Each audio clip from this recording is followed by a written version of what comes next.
Republic.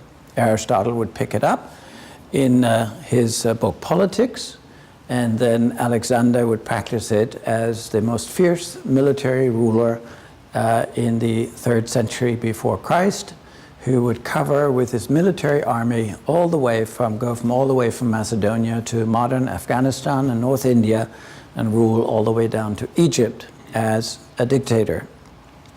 The fundamental principle in Plato's Republic is that I need to have, he describes there, a state of order, a place for each individual designated to be repeated for that individual from generation to generation. 3 classes in society. The philosopher king, that's the upper crust, those who think, who are the philosophers, who reflect, those are very few.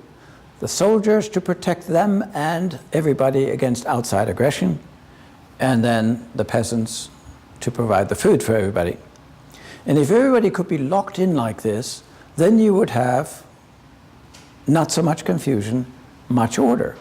You would have a pattern that would precisely prevent all the confusion, power struggles, and so forth that he was familiar with. The king, the soldier, and the peasant, the artisan, etc., would be the 3 classes of society. Now, mind you, by the time he comes to the 5th book, he begins to show that what he has described as the orderly government that would do away with confusion is a picture of the orderly person. And in the 10th book, it becomes very clear that what he says, if only each of us would be so governed in ourselves, the way the state is governed in the picture of the Republic, we would have a better situation. And what he describes is that the king is the same as your reason, the soldier is the same as your will, and the peasant is the one who cares for the food, so it deals with your appetites, your lusts, your whatever. So let your reason control your will, which would then control the appetites and their expression, is what he sees as a person who is altogether more responsible. And of course it would be. But as soon as you expand that and say everybody has to be this way, I'll force you into it, then you are back into in the field of ideology. A state order that tolerates no variation, no question, no dynamic. The dynamic I talked about in relationship to Genesis, to human reality, to the need to be creative.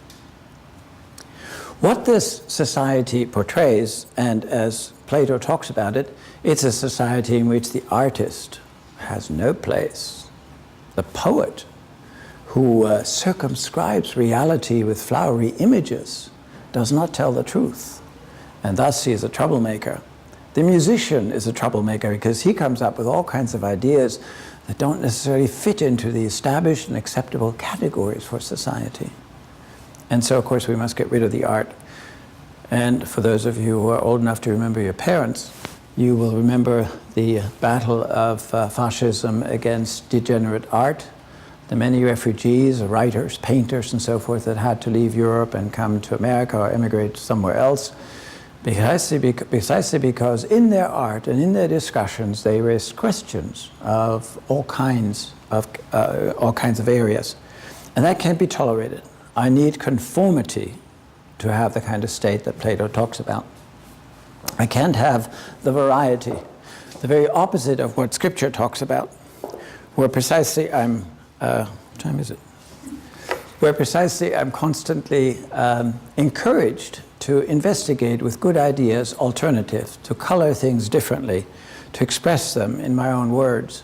Think of the richness of scriptural descriptions in the historic texts, in the theological expositions, in the legal framework, as well, of course, in the long stretches of poetry, and in the variety of human experiences that are expressed in Scripture.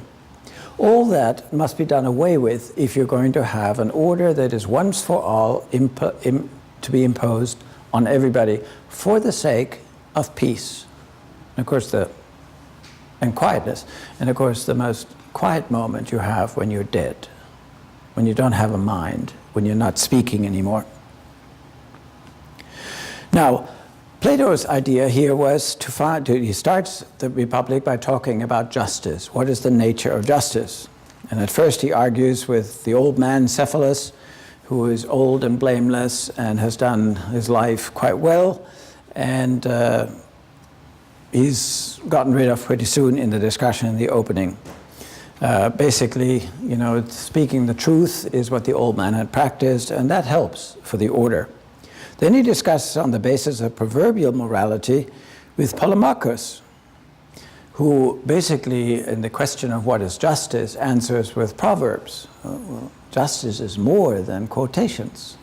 Justice is the acknowledgement of the need to understand the complexity of a situation and then to be fair to it, as John Rawls has written his whole book on justice as fairness, considering the situation of the individual person and so forth. But Polemarchus does away with that, so he's hopeless as a contributor to the question of what is justice. And in the end, all the the people he speaks with, Thrasymachus, Glaucon, and Edemontus, when they talk about morality and justice, is just theoretical, has nothing to do with the complexity of the situation. For instance, you know, to do good to others is sort of parallel to perhaps to a section in the Sermon on the Mount, where Jesus says, "Give to him who asks," and obviously that's a very superficial. Very superficial understanding would assume that you understand in every situation what that means, because you know, if an alcoholic asks for an extra bottle, does it mean that you give it to him? It's much more complex in life's reality. And so then when all these initial people that Plato talks with don't quite know, don't satisfy this definition of what, or it doesn't help to satisfy the definition of what is justice, Plato sets out to describe this ideal state that I've mentioned. Now, before I stop and have time to interact with you to see what I need to clarify, recant of, or forget,